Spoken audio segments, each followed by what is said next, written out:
I, do you think a movie like Gladiator could ever win the Oscar for Best Picture anymore, or has like the way the Academy views movies changed so much since 2000 that a movie like this could never win again?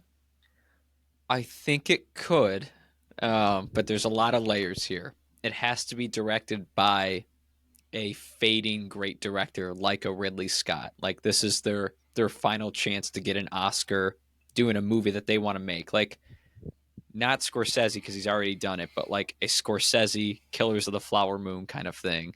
Um, I think I think there is a world where like a grand epic historical piece could win. Um, I just don't think it's going to happen anytime soon with the track record. I think, yeah, like maybe in 2050. I think we're pretty far removed. If Green Book is winning Best Picture, I don't. I think we are far past movies like Gladiator that actually like people see at the movie theater have a chance at winning here. Do you think Gladiator II is going to win Best Picture this year? No, I don't even think it gets a nom. Do you? No, I'm kidding. Oh, thank God. Um, When did you start getting hyped for this movie? This is something that like kind of interested me because I feel like for the first like 6 months leading up to this, you were kind of like eh, and then for the last like 3 weeks or so, you've been pretty like yeah, I'm pretty excited. yeah, so the final trailer did it for me. I thought it did a really good job of hyping me up. The battles looked sick. That's what I was coming there for. And then knowing that Mescal was going to be Lucius at first intrigued me. After seeing the movie, it ended up pissing me off, but Mescal playing Maximus's son and getting some epic fight scenes, I was in it or in for it. Nice. Yeah, I was pretty hyped from the moment I saw Mescal at the origin, I guess. I mean, this cast is pretty star-studded. And I mean, we'll get into our thoughts here, but talk me through your theater experience first. Uh Interesting thoughts here, but I'll read away. I'd be lying if I said I wasn't entertained, but there was plenty to roll my eyes at throughout. Not to mention, such an annoying crowd tonight. We had a lady basically shouting every time Denzel appeared, and the family next to us was talking as if they were in the living room. Did not help one bit. Blast grade C minus, movie grade B plus. I think there is some great production value, and it does feel like an epic historical piece at times. But I was so frustrated as someone that loves the first Gladiator to see this movie lean so heavily on the first movie and almost lay a doo doo on it at the same time. It felt gross. It felt unnecessary. It was hard to like 100% dive into this, but it was fun. I think that's all I can say about it. I had some fun. So I actually texted you just this morning about how I was thinking about the Northman the entire time I was watching this with the revenge tale, the prince fallen into slavery and then kind of like finding his way towards revenge, all that. But a new movie actually came to mind as a better comparison for this, and that's The Force Awakens. This is The Force Awakens for like Roman epics. And I mean, you take all the same beats from the original, like practically every single one, you undermine the sacrifice that made the original so good, in my opinion, is that ending was fucking awesome. And instead you undermine that to make more money. um, I mean, they're just playing the hits here. Oh, it's bad. They basically want Mescal to be Maximus. Like he's picking up the fucking gravel to strength and honor. Like it doesn't. They want to skip through all of the great character work and charisma that Crow had, and just they plop Mescal into this leadership role that he hasn't quite earned from the audience yet. Um, I think the part that frustrates me with this Legacy sequel is Ridley Scott directed it. Like the man that brought us the original masterpiece is the one shitting on his own project. Um, like, all right, so the Lucius thing is what drives me nuts. We see at the end of Gladiator, as Maximus is dying, he says, Lucius is safe. And then we cut to Gladiator II, and he's immediately unsafe. Like it undoes what the last movie was all about. Maximus trying to build a greater Rome. In the opening like title crawl, it says Rome is fallen. Like the Rome that Maximus wanted is gone. What the Uh, fuck? yeah, I mean that's what I'm saying. Like the same way that Darth Vader throwing Emperor Palpatine through the like force shaft or whatever the fuck that was, and saving and bringing balance to the force just for everything to go to another empire. I mean, it feels like the same exact thing here. Yeah, Um, so the messy, and they kept like referencing it too in Gladiator 2. The every time they reference like your father, Maximus. I really respected your father. His name was Maximus. They're just begging the audience to get excited. Like, no, no, no, this one really does tie in. He's the next Maximus. Just and it messy. doesn't work at all. No, oh god. Oh god, so many eye rolls. Dude, Rough. yeah, that dialogue was rough. Exactly what you're talking about. Just bringing up, and part of the reason that Gladiator, the first one, works so well is because of the subtleties there. We're never explicitly told that Lucius is Maximus's child. You're left on your own to figure out, like, okay, Joaquin Phoenix is 1000% gay in this. And instead, in this one, they just retroactively explain everything that was subtle in the first one. Yeah. It oh my god, it drives me up the wall. And again, it's the same guy that made the great masterpiece. But little tidbit, little movie trivia for you. They did not really have a script for Gladiator when they started production. They had about like 2 pages worth or something, and Crow helped Scott like manufacture and create the script as they were going. So without Russell Crowe, could Ridley Scott have made Gladiator as good as he did? That's wild. I did not know that. And honestly, I think what part of what goes wrong here is that in the first one, I mean, it takes probably a good hour and 10 minutes to really get into what this movie is going to be about. It takes a solid like 70 minutes to just establish who Russell Crowe is as a character, set up the conflict, and do all that. And it can be frustrating at times, but it really makes you root for him in those gladiator scenes. Paul Mescal is a gladiator in this within like 15 fucking minutes, dude. It it just rushes us to Rome. I will say, and a concept that was really intriguing to me and literally got shot with 100 bow and arrows the second it got interesting was Pedro Pascal's character, Acacius, is essentially the Maximus of this story. He's the one that wants to build a better Rome and restore Rome to Maximus's vision. And Paul Mescal's character, Lucius, is trying to undermine that because he's so blinded by revenge. But then we never get the revenge. Like Lucius has this crazy 180. There's one moment where he's hating on his mom. He's like, "Get away from me! I'm going to kill Acacius. I've had enough. You abandoned me." And then the next scene, he like embraces her. I'm never letting you go. He's he lets Acacius live. It's just this movie's kind of all over the place. On the battlefield, yeah. I mean, he's like going at Acacius for his neck and all the stuff. He's like trying his best to kill him. And then, like you said before, Acacius just pulls out the I would have died for your father. All right, bro. Well, you killed my fucking wife. Like the 180 was insane. That also just oh my god, it ruined the movie for me. I think that this is a better movie if either Acacius lives or if Lucius does take his revenge and then learn from that.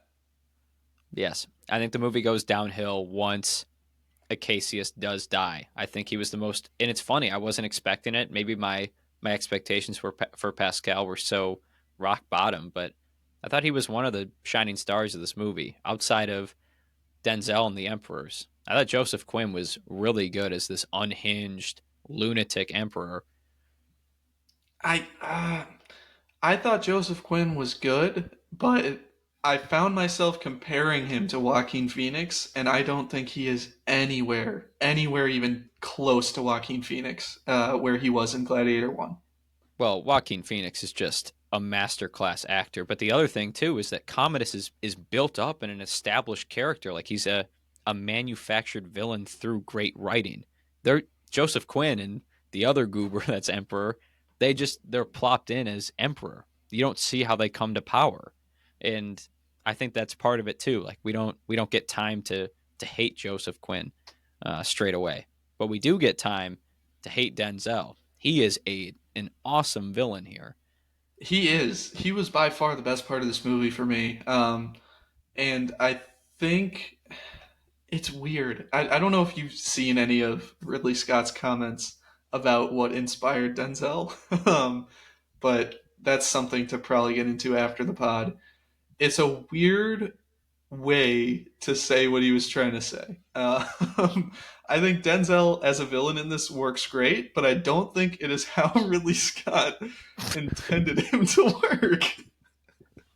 You mean Denzel being the villain as a former slave looking to take revenge on Rome?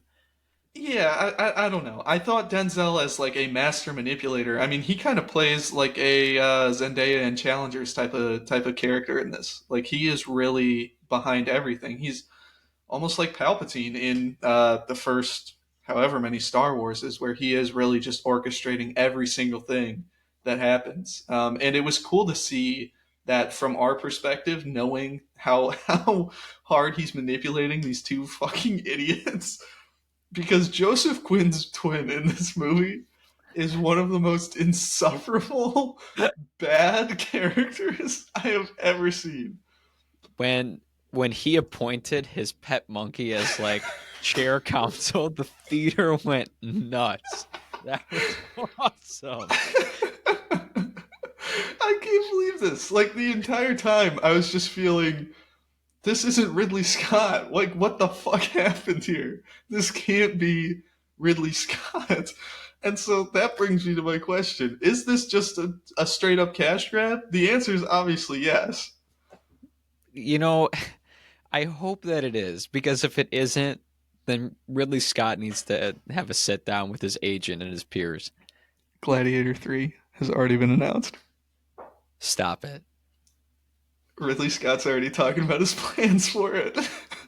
Oh no. Does Lucius have a kid? Where do we go? I don't think Paul Mescal comes back. No way.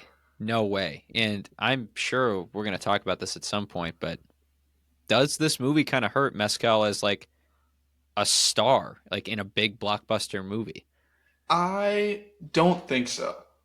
And let's just get into this now. I think that this movie does prove that Mescal can play an action lead. Like he can pull that off, and I think he does a pretty good job of it. I think this movie actually might strengthen him for people like Marvel who are like, "Fuck, our writing sucks. We need somebody who can like actually elevate this." And I think he can still be that guy because this proves he can work with actually anything. See, where I struggle with this is that in a big blockbuster action movie, he isn't the best part of the movie. It's clearly Denzel Washington here. And I think you can make a case for the Emperors being more magnetic from a performance perspective. And whether it's Mescal's fault or not, I felt like he is in the shadows of Russell Crowe and Maximus for 2 hours and 30 minutes here. And that kind of tarnishes, or I think for the next 2, 3 years, we get a bunch of Mescal A24 projects, and we don't get him in some big blockbuster like a Dune or the Batman for a little bit. I think that I think that Paul Mescal's character in this is a side character. I think that Denzel is absolutely the main character. I think he even gets probably as much screen time as Mescal does. And for that reason, I think that this is his tenet if he's Robert Pattinson. I think this is closer to like Goblet of Fire. I don't think we're quite there for Mescal. I really don't think so. Well, time will tell, but I think we can both agree that eventually he will get there.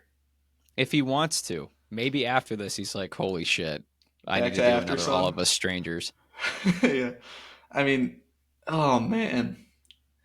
What It's about such Denzel though? Like, is this the end for him? I know he's greenlit for Black Panther 3 now, but this kind of feels like his farewell tour. he's only 74.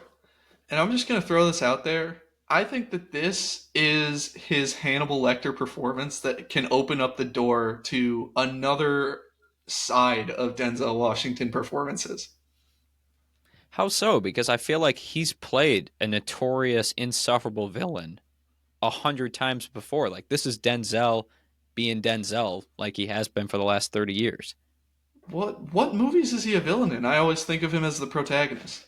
Training Day, American Gangster. I mean, I, those I are like feel like 40 those are years ago. okay. So let's think here. Man on Fire, Safe House. I mean, I he's don't been the know. equalizer for 10 years. I think we're leaning into a little bit of recency bias. Yeah, maybe so, but My point is he's returning to form.